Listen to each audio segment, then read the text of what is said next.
regardless of who you voted for, we all concerned about these tariffs, man, and how these tariffs will affect sneaker prices. I do want everybody to know that this isn't the first time that the economy, politics, all of that has affected the price of sneakers. And I want to break down, I would say, the last two real impactful moments. Now, again, anything prior to these two, you guys can let me know in the comment section below, but I wasn't around during that time, and I don't think it was really any that crazy compared to these two and what we're going through right now. So let me tell y'all about the first two, and then we're gonna get into these tariffs, bro. How are they affecting our sneaker prices? Because they're literally affecting everything in the world, and we already know that sneaker prices at the retail value are really expensive. Retail values are the same as resale values a couple of years ago, so it is a crazy thing. The first incident I want to talk about is during, this was, I want to say like 2017, 2018. If you were buying shoes back then, or you were reselling shoes back then, the Air Jordan 1s were going crazy. It didn't really matter what colorway that they put out, even though they were putting out some of the best colorways out at that time for the Air Jordan 1. And it was the peak of its hype, right?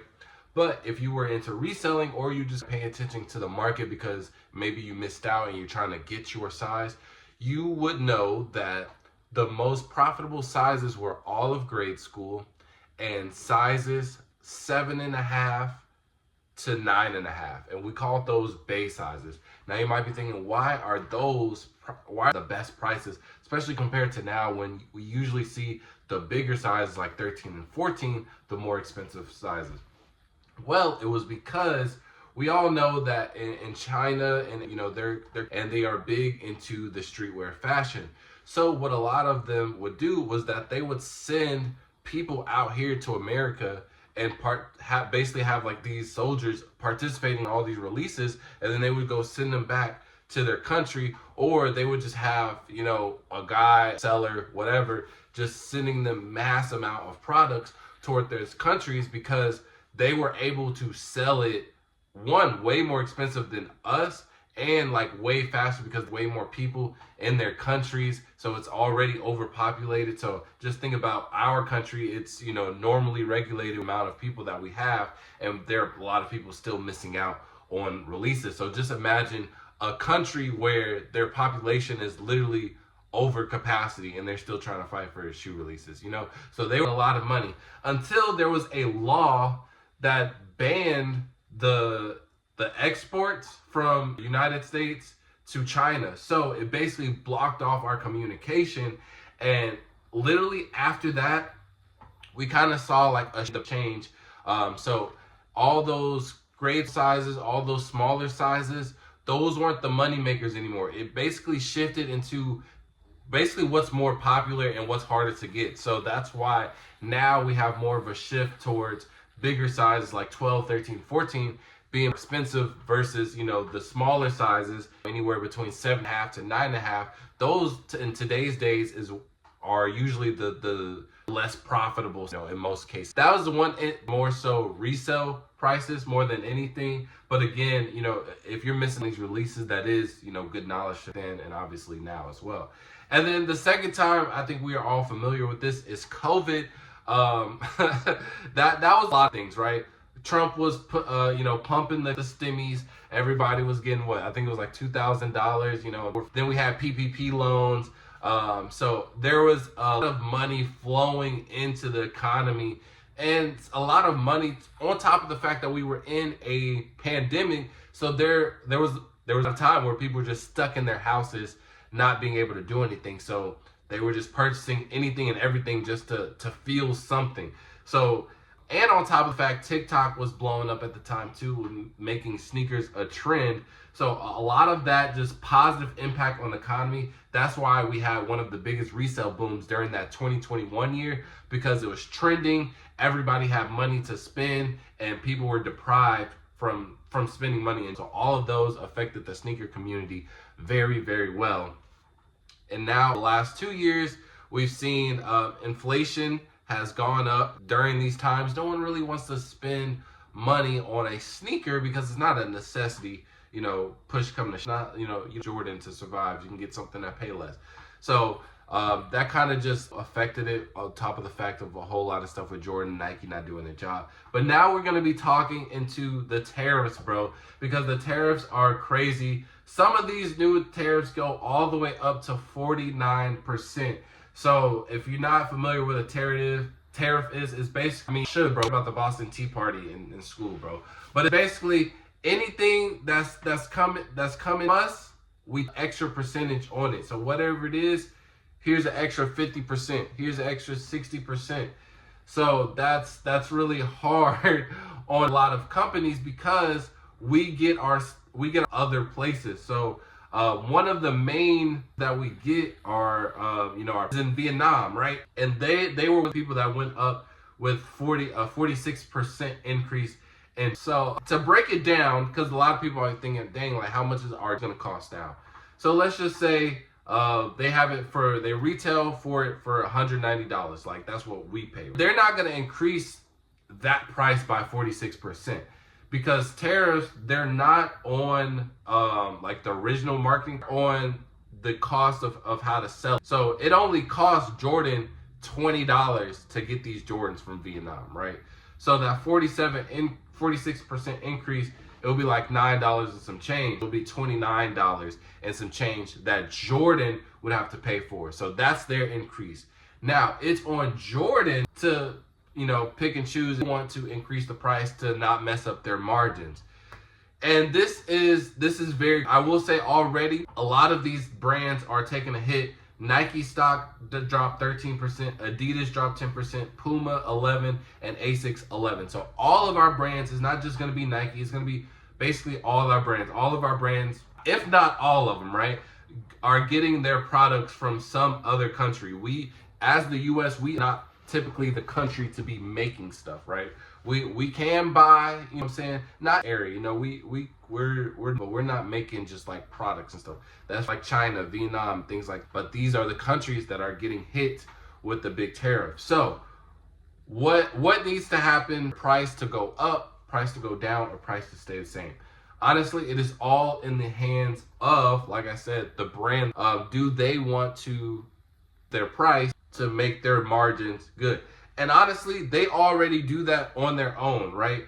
For example, the Air Force One originally cost $90 in 2021. Then in 2022, it went to $100. Now in 2023, it's at $115 for this same Air Force One. So that's a $25 increase in 3 years, right? And that's what, like a 25%, a 25%. So that's insane, and that's no tariffs. That's not with anything. So Jordan is known for increasing their prices. That was just to match up with, which again goes up and down, and it's really hard to fluctuate your prices, right? So let's just say like the Air Force, so you're gonna see this shoe one year 100, then 110, then 90, then 80. Like it's not gonna fluctuate. Don't do that because it makes it really hard just to market in, right? We all knew Air Forces One were less than $100 anytime we win, because a lot of people bought this shoe so much. So it's really on the brands. Jordan, and I made this claim, and I said the only reason that they're gonna do good in 2025, and people are still allowing this increase every year, is because they're bringing back shoes that really shouldn't even been brought back, right? They're bringing back shoes that nobody thought would be brought back. So it's bringing everybody in, and the way that they're making everything so hype and limited, that's the way of grabbing people in. But you also have to realize, once 2025 is over, yes, they've already declared some heat for 2026, but you gotta think about it, bro. They can't really come hard as 2025. Like, people are gonna get satisfied off 2025. I think there's a lot of shoes to be fully satisfied for a good time, and not to be in rush for when 2026 comes. And people are going to actually sit down and think, similar to the last years where a lot of these shoes weren't really a necessity, nothing really called out to them, and our money had towards other places. So a lot of people are going to think, bro, I already have enough shoes, and them keep on increasing this retail, this is ridiculous. I'm not going to do it anymore. I think a lot of people were going to be done buying shoes this year if they did not pull that Hail Mary move of just bringing out every shoe in the vault. So I think it's in Jordan's best interest for everybody, them themselves, to just keep the prices how they are, bro. They're already higher than what they need to be. Like, you're already making money, already, make the how you want it, not caring about any, like, your consumers' feelings. And I think truly the last year that people will just genuinely accept these increase in retail prices, because it is getting a little bit ridiculous, right? It is getting ridiculous. $10 every year, like, and y'all aren't really nothing different. A lot, like, people aren't going for two more, especially with TikTok being a thing and people's like attention span to one shoe or one other trend. Bro, people aren't gonna be paying that. It's gonna be something popping out next year, and they're gonna have a cheaper retail, and people are gonna gravitate towards that. So I think it's in best interest that Jordan, they keep their prices the same. Asics, New Balance, all other brands, honestly, they know best. And again, the margin's already good when we go from to retailer, right? They're already doing good. So her product is selling exceptionally well. That's one of the things already before tariffs came in, was that Jordan and Nike prices are getting way too high compared to Asics and New Balance. They're $50, $60 cheaper. So even if Adidas and Asics were the prices, they would still be cheaper than Nike, and that's before a tariff increase if they choose to do so. So it's really bad. I think it's in the best interest, all these brands, just to keep their prices the same right now.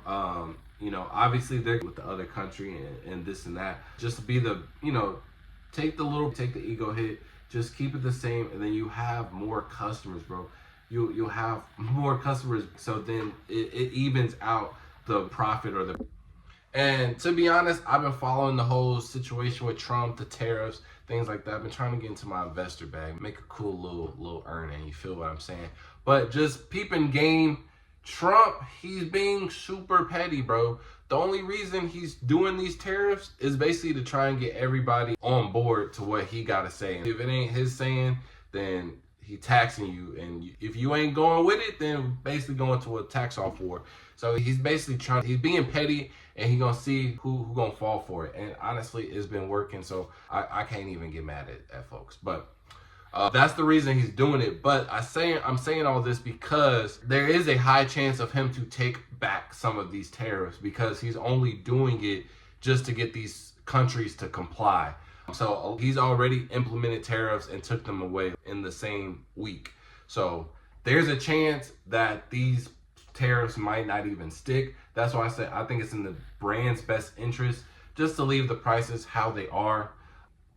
Just because you don't want to raise your price for if you didn't need to, and it's already high. But if you raising the price and then the tariffs go away too, then it's like, all right, everybody gonna be expecting you to lower your price, and then it's gonna be weird. And I'm saying, so just be easy, just to be cool about it, bro. You want more customers coming in versus the few loyal ones that's gonna stay, man. And then also, a lot of people might be concerned on how long would this take into effect.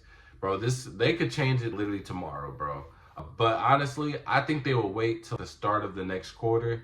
They'll probably crunch the numbers, because we did just start Q2. So they'll just probably see how it is with how long if the tariffs even go through. If the tariffs do stick and stay, then they'll probably go through this whole second quarter and be like, all right, did we make a good enough money to where we can keep the prices the same, or are we gonna have to up the price? And then Q3, so by the time summer comes around, we potentially might see an increase. But again, this could happen overnight. This could happen at the end of the year. But I think that would be the most logical thing. If the tariffs probably just stick out to Q3, crunch some numbers, and then see how greedy they want to get. That's about it. So it ain't even no advice to give. I ain't gonna lie to you. It's just keep up to date for real. Don't feel like you're forced to buy anything.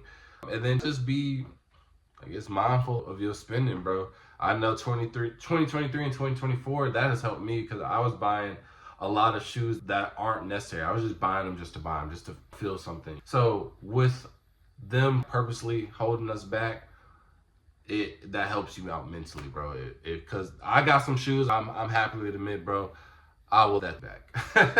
I would love that 220 back. But now that I've been able to, since I was forcefully scale back in those years where they weren't really producing nothing. Now, when there is a lot of heat, it's like, man, them some cool shoes, but do I, like, is the want level really that high?